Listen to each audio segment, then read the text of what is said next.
This is a shocking story. I had been friends with Maria for many years during high school. She was almost like a sister to me.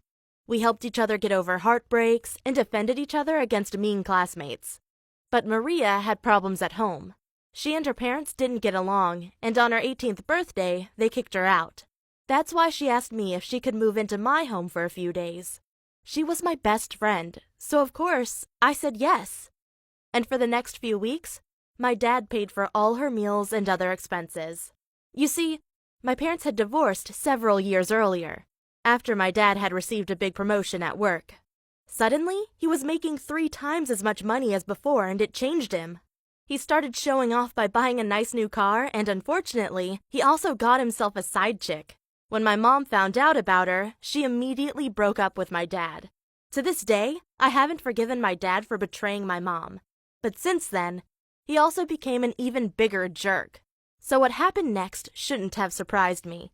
I was gone for the weekend to attend a soccer tournament, and when I came back, my best friend Maria had a big smile on her face and said she needed to talk to me ASAP. She said, "You won't believe what happened last night. Your dad and I watched a movie together, and then we had a few drinks and got to know each other, and that's when it happened." I said, "When what happened?"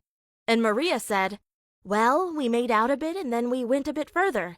But I spare you the details. I mean, he is your dad." Okay, that wasn't just gross, it was dangerous. Because I knew that Maria had exploited her ex-boyfriends in the past. One time, she asked one of them to give her $1,000 so she could go to the dentist to have her tooth pulled out. Her poor boyfriend only had $500 in savings, so he sold his computer to give Maria the $1,000. But Maria never had a toothache and broke up with the guy the next week without giving him his money back. And I have many other stories where she cheated on her boyfriends.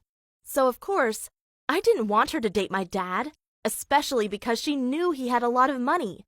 I mean, Maria was clearly a gold digger.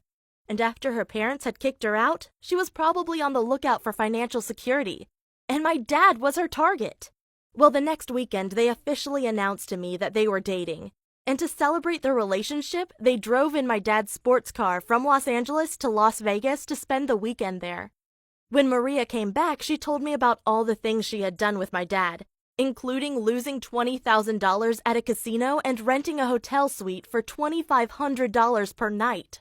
She ended her story with, "I didn't know your dad had that much money." Oh my God, she was such a gold digger. And that's why I went to my dad and told him how Maria only liked him for his money. But my dad responded, "Oh, sweetie, don't worry. Daddy got this." Yeah, sure. I kind of felt betrayed by Maria. I had brought her into my home for shelter, and now she was taking advantage of my idiotic dad. To make things worse, since they were officially dating, she acted like she had more rights than me. She even used my dad's sports car to drive around shopping. Of course, I was never allowed to drive that car. But now it was too late to kick her out. I knew my dad wouldn't allow it. But I still had hope. Because my dad is as much of a jerk as Maria, so it was only a matter of time until my dad would start mistreating her. But for the next few weeks, they continued dating and Maria was enjoying her new rich life. One day she came up to me all excited and said, "Guess what? Guess what? Your dad just had another promotion at work. And now he's the chief financial officer at his company, which means his salary doubled." Oh gosh, how could my dad like this girl? She was so shallow and only cared about his money. It shouldn't have been a surprise to anyone when Maria accidentally got pregnant 2 weeks later. My dad completely freaked out and screamed, "No, no, no, that can't be true." He was devastated because he knew he would have to pay child support for the next 18 years. I gotta be honest, my dad got what he deserved. But Maria deserved none of it. I had offered her help, and in exchange she took advantage of my family and took our money. And after Maria got pregnant, she completely stopped seeing my 51-year-old dad. He was suddenly too old for her taste. That's why she somehow moved back in with her parents, and after the baby was born, she and my dad negotiated how much child support he had to pay. Of course, I was curious and asked my dad on what figure they had agreed on. But he refused to tell me, so I had to ask Maria over text. She immediately wrote back $14,000 per month. What? That was more than twice the US average salary. And all she had to do is take care of a baby? I was so mad at her. But it got worse. Apparently, Maria wasn't satisfied with the money she received. She tried to blackmail my dad. She said she would neglect the child unless he'd pay her $25,000 per month. But this time, my dad handled it right. He talked to Maria in a room and begged her not to extort him. But she said very clearly that my dad either gave her the money or the baby would suffer. But of course, my dad was filming the conversation with a hidden camera, so it was easy for him to sue Maria afterward. And trust me, she got her justice. Not only did she go to prison for 1 month, but she also lost custody of her child. Which means my dad doesn't have to pay her child support anymore. Instead, my dad decided to pay me $10,000 a month to raise my half-sister, because he is too busy working. But I'm also busy going to college. So I hired a maid, and now I'm paying her $3,000 per month to take care of my half-sister during the day so I can get a college degree. And in the evening, I take over. I gotta admit, I really love my cute stepsister, even though she has horrible parents. Hey, I'm Peter, and I recently changed schools because my dad found a job in a different city. I suffer from social anxiety, so the idea of making new friends petrified me. But it got worse. My new school based 50% of their grades on oral participation. Before, I had always been an honor student with top grades all my life because I wanted to go to an elite university someday. But there was no way I'd be able to talk in front of my class. And because I didn't want to become one of the bad students, I came up with a plan. On my first day at my new school, I took in a letter which read, "I'm Peter. I have mutism and several problems with my hearing." I gave it to the teacher, and after he read it, he asked, "Can you hear me?" Of course, I could hear him perfectly, but I acted like I didn't understand him. That's why I leaned forward so that my ear was almost touching his mouth, and when he asked again if I could hear, I nodded. Then he gestured to me to sit down right at the front.